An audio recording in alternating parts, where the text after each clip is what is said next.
आज हम BCom part first के अंतर्गत पेपर बिजनेस एडमिनिस्ट्रेशन फर्स्ट व्यावसायिक विधि में जो नियोजन के बारे में चैप्टर के हम पढ़ रहे थे, उसी में एक है नियोजन के घटक एवं भाग, उसके बारे में अध्ययन करेंगे।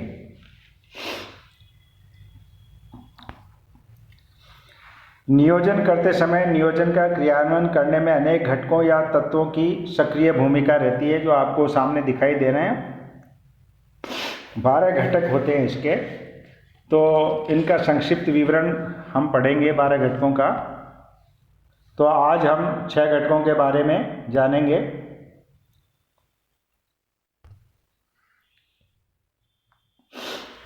पहला घटक है उद्देश्य।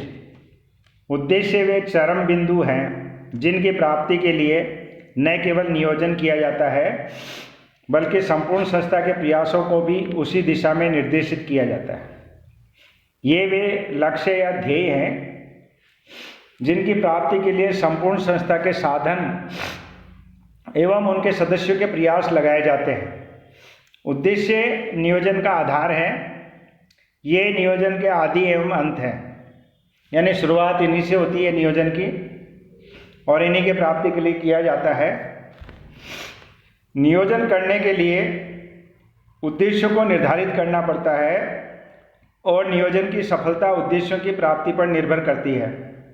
अतः उद्देश्य संस्था के कार्यों का आधार ही नहीं, बल्कि संस्था के प्रत्येक कार्य के लिए मार्गदर्शक भी है। इसी कारण इन्हें स्थायी योजना के रूप में भी समझा जा सकता है। और उद्देश्य निर्धारण के क्या लाभ हैं? पहला लाभ है उद्देश्य संस्था के अस्तित्व के औचित्य को बनाने का ज्ञान करवाते हैं। दूसरा, ये नियोजन एवं निर्णय के लिए आधार प्रस्तुत करते हैं। तीसरा लाभ उद्देश्य निर्धारण का है, ये प्रबंधकों का मार्गदर्शन करते हैं। चौथा लाभ ये है कि ये कार्यों के प्रमाप निर्धारित करते हैं, यानी स्टैंडर्ड निर्धारित करते हैं। पांचवा लाभ यह है, ये प्रशासनिक नियंत्रण में सहायक होते हैं। छठा लाभ यह है, इनसे अनुत्पादक कार्यों पर रोक लगाई जा सकती है। सातवां लाभ यह है, इनमें समन्वय में सुविधा रहती है। और अगला लाभ है, ये कर्मचारियों की अभिप्रेरणा के स्रोत होते हैं। तो उद्देश्य जो है वो एक घटक है, नियोजन का प्रमुख घटक है। फिर उसके बाद में दूसरा घटक है व्यूह रचना। व्यूह रचना शब्द, स्ट्रेटेजी शब्द सेना से लिया गया है। सेना के संदर्भ में व्यूह रचना से तात्पर्य है उस योजना से है जो कठिन एवं विपरीत परिस्थितियों में युद्ध जीतने के लिए बनाई जाती है।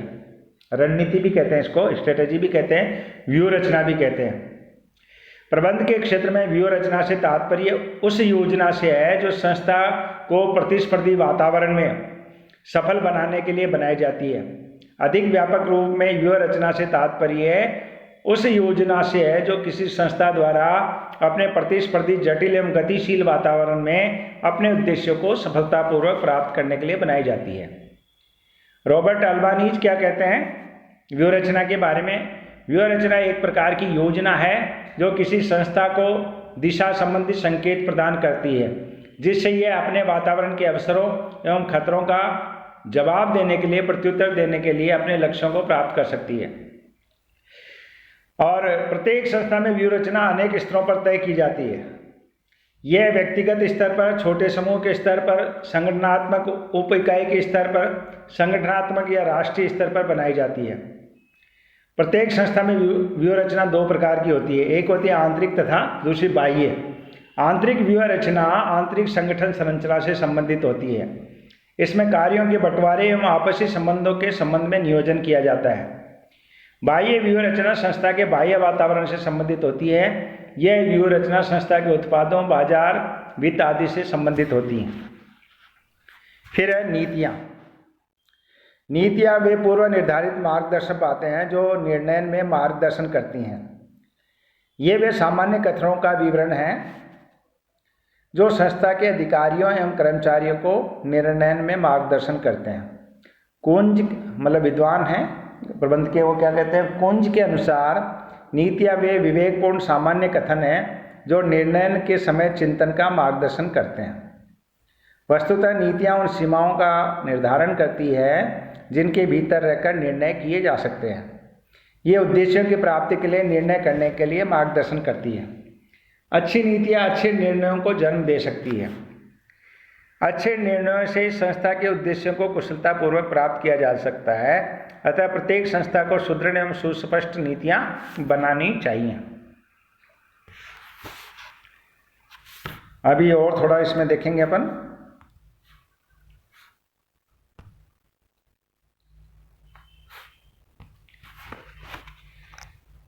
एक अच्छी नीति के लक्षण। ग्लोवर के अनुसार एक अच्छी नीति में कुछ लक्षण पाए जाते हैं। जैसे पहला, यह संस्था के उद्देश्यों से संबंधित होनी चाहिए तथा उन व्यक्तियों को स्पष्ट होनी चाहिए जिन्हें इसे प्रयुक्त करना है।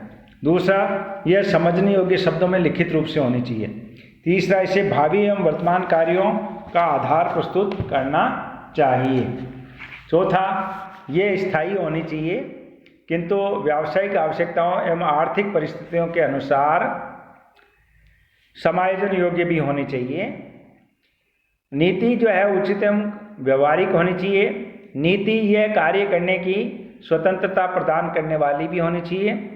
नीतियाँ जो है ये संस्था के आर्थिक, राजनीतिक एवं सामाजिक वातावरण के अनुरूप होनी चाहिए और ये इतनी व्यापक होनी चाहिए कि इसमें बहुत सी क्रियाओं को सम्मिलित किया जा सके। ये सैद्धांतिक होनी चाहिए जिससे कि कार्य करने के लिए नियम बनाए जा सके। अगला, इसमें कार्य करने की विधियों को स्पष्ट करना चाहिए और अगला, इसमें कार्य क्षेत्र की सीमाओं को स्पष्ट करना चाहिए। अब सुदृढ़ नीति का महत्व भी अपन देख लें। एक संस्था के कुशल संचालन में सुदृढ़ नीति का महत्वपूर्ण स्थान होता है। यह संस्था के कार्यों में एकरूपता प्रदान करती है तथा अदूरदर्शी निर्णय नहीं हो पा सकते हैं। संक्षेप में सुदृढ़ नीति कैसी होनी चाहिए, उसके क्या लाभ होते हैं। सुदृढ़ अगर होगी नीति और नियम तो यह नियोजित क्रियाओं को विचलित होने से रोकती है। दूसरा, इसमें कार्यों में एक रूपता बनी रहती है। तीसरा, यह विवेकपूर्ण सहयोग में वृद्धि करती है और इसका लाभ ये है, ये कार्यों के समन्वय में सुविधा प्रदान करती है। पांचवा, यह है पहलपन की भावना को जागृत करती है। छठा, यह समान कर्मचारी संबंधों के लिए मार्गदर्शन करती है। सातवां, अधिकारियों के कार्यों की किस्म में सुधार में योगदान देती है। अगला, यह भावी नियोजन में विचार के लिए मार्गदर्शन भी देती है। अब नीतियां हैं तो उनके कुछ प्रकार भी हैं। पहला, नीतियों के प्रकार में एक सामान्य नीतियां होती हैं और दूसरी बड़ी नीतियां होती हैं, बृहद नीतियां, और तीसरी होती है लघु या सूक्ष्म नीतियां। सामान्य नीतियां वे मार्गदर्शक हैं जो संपूर्ण संस्था के उद्देश्यों को पूरा करने के लिए तय की जाती है। बृहद नीतियां बड़े और महत्वपूर्ण निर्णयों में मार्गदर्शन के लिए बनाई जाती हैं। लघु या सूक्ष्म नीतियां विभिन्न विभागों की क्रियाओं को पूरा करने के में मार्गदर्शन करती हैं। नीतियों को संस्था के कार्यों के आधार पर भी वर्गीकृत किया जा सकता है, जैसे विक्रय नीतियाँ, क्रय नीतियाँ, वित्त नीतियाँ, विपणन नीतियाँ, श्रम नीतियाँ आदि। तो ये मतलब नियम एवं नीति जो है, नीतियाँ है, नियम है। और अगला है कार्यविधि। सामान्य शब्दों में कार्यविधि किसी भी कार्य को करने हेतु निर्धारित की गई क्रमागत चरणों की श्रृंखला है। अन्य शब्दों में कार्यविधि उन विभिन्न चरणों की क्रमबद्ध श्रृंखला है जो किसी विशिष्ट कार्य को पूरा करने के लिए निर्धारित की जाती है। टेरी के अनुसार कार्यविधि संबंधित क्रियाओं की एक श्रृंखला है जो कालक्रम में एक अनुक्रम का निर्माण करती है तथा यह किसी कार्य के निष्पादन की निर्धारित विधि है। प्रत्येक संस्था में प्रत्येक कार्य को करने की पूर्व निर्धारित विधि होती है। उदाहरणार्थ, व्यावसायिक संस्था में ग्राहक के प्रवेश से लेकर उसकी विदाई तक एक निश्चित विधि अपनाई जाती है। इसी प्रकार कॉलेज और विश्वविद्यालयों में प्रवेश की एक विधि होती है। तो कार्यविधि का क्या महत्व, क्या लाभ है कार्यविधि का? ये प्रबंधकों को बार बार निर्देश देने के दायित्व से मुक्त कर देती हैं क्योंकि पूर्व निर्धारित होती हैं। दूसरा, ये कार्यों के निष्पादन को सरल बनाती है। तीसरा, ये कार्यों में एकरूपता को प्रोत्साहित करती हैं। चौथा, ये संस्था के कार्यों में मनमानी को रोकती हैं। पांचवा, ये कार्य को करने में की गति में तीव्रता लाती हैं। छठा, ये अधिकार प्रत्यायोजन एवं कार्यों के नियंत्रण में सुविधा प्रदान करती है।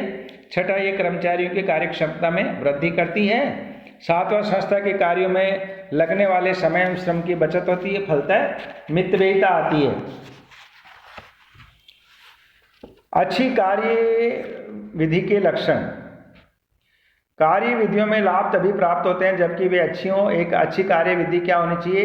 ये कार्य विधि संस्था के उद्देश्यों एवं नीतियों के अंतर्गत होनी चाहिए।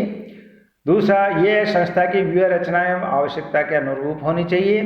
तीसरा, ये प्रमापित एवं स्थायी होनी चाहिए और यह लोचशील भी होनी चाहिए। यह तथ्यों पर आधारित एवं तर्कयुक्त होनी चाहिए। ये कार्यों को क्रमागत अनुक्रम में करने में सहायक होनी चाहिए। यह क्रियान्वयन योग्य या व्यावहारिक होनी चाहिए। यह किसी कार्य को सर्वश्रेष्ठ ढंग से करने की विधि होनी चाहिए। यह संस्था की कार्य कुशलता में योगदान देने वाली होनी चाहिए। यह सभी लोगों के उत्तरदायित्व एवं जवाबदेही के निर्धारण में सहायक होनी चाहिए।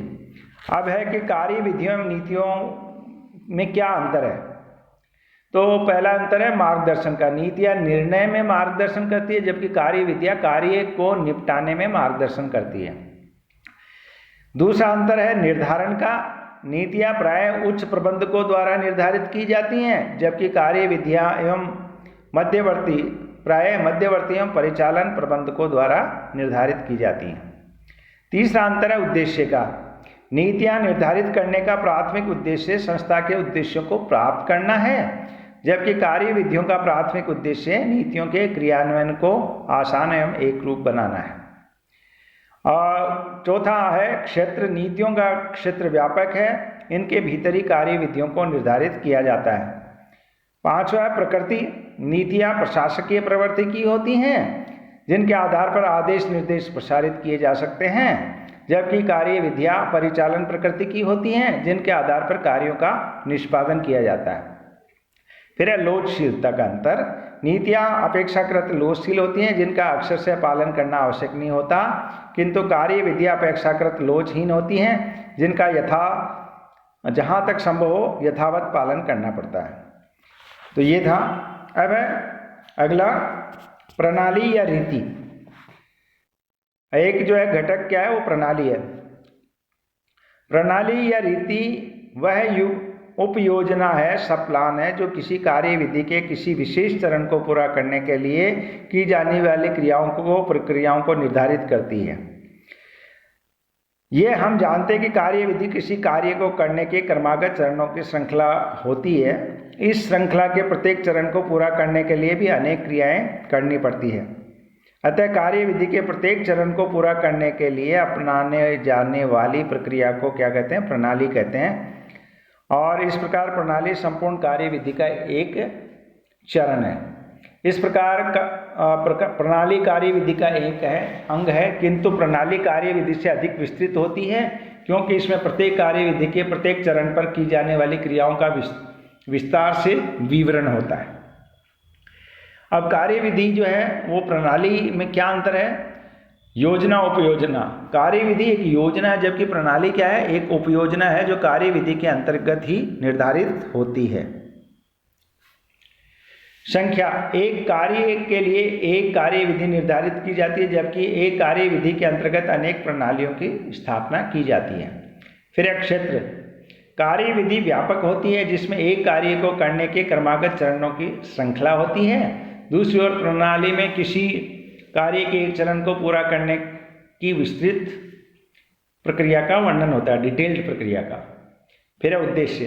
कार्य विधि का उद्देश्य कार्यों को करने की एक समान प्रक्रिया निर्धारित करना है जबकि प्रणाली का उद्देश्य कार्य के प्रत्येक चरण को पूरा करने की एक सर्वश्रेष्ठ विधि का विकास करना है।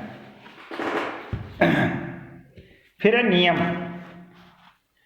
एक घटक जो है नियोजन का वो नियम कार्य या व्यवहार की वे मार्गदर्शन बातें या योजनाएं हैं जिनका संस्था में सभी व्यक्तियों को अनिवार्य रूप से पालन करना पड़ता है।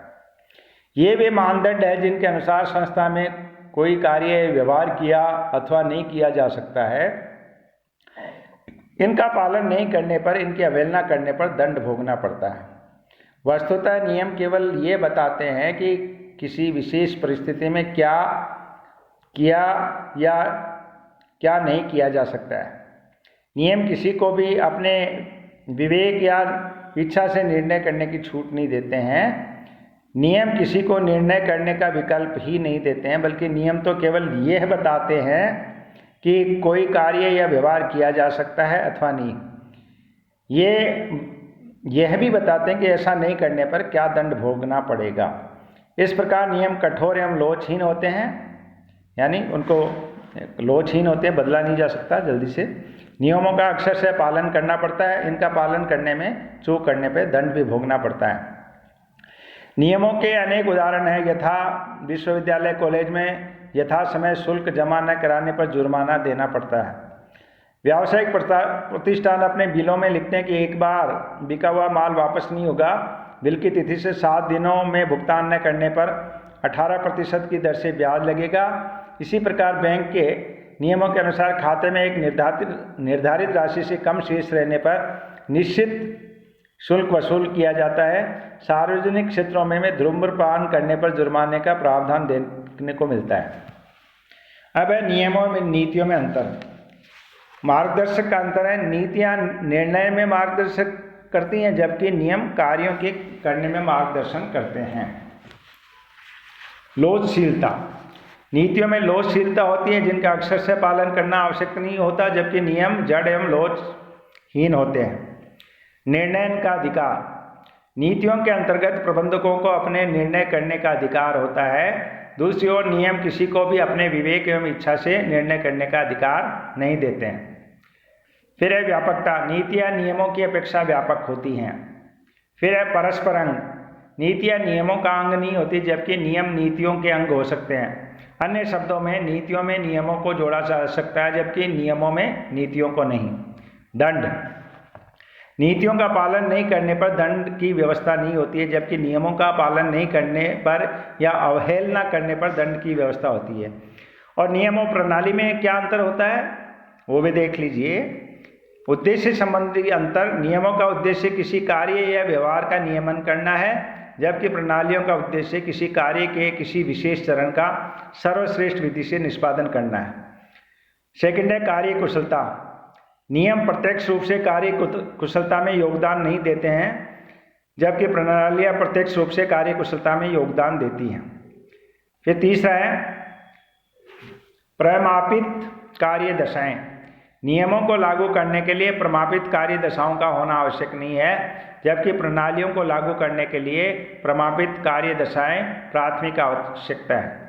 फिर है निर्माण, नियमों का निर्माण प्राय प्रबंधकों द्वारा विचार मंथन करके किया जाता है।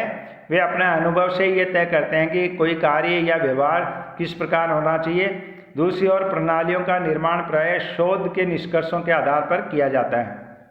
फिर है संबंध, नियमों का संबंध वैयक्तिक एवं सामूहिक कार्यों या व्यवहार से है, जबकि प्रणालियों का संबंध भौतिक कार्यों एवं उनकी प्रक्रियाओं से होता है। प्रकृति, नियम औपचारिक प्रकृति के होते हैं जिन्हें प्रशासकों द्वारा लागू किया जाता है, किंतु प्रणालियाँ औपचारिक और अनौपचारिक दोनों ही प्रकार की हो सकती है तथा इन्हें नियमों की भांति लागू नहीं किया जा सकता है। फिर है दंड, नियमों का पालन न करने पर, उनकी अवहेलना करने पर दंड भोगना पड़ता है, जबकि प्रणालियों का पालन न करने पर सामान्यतः दंड की व्यवस्था नहीं होती है। तो ये एक भाग था, क्योंकि इसके घटक और भी हैं, टोटल 12 घटक हैं। आज हमने 6 घटकों को समझा। अगले भाग में हम नियोजन के अन्य जो 6 घटक हैं उनको समझेंगे। धन्यवाद।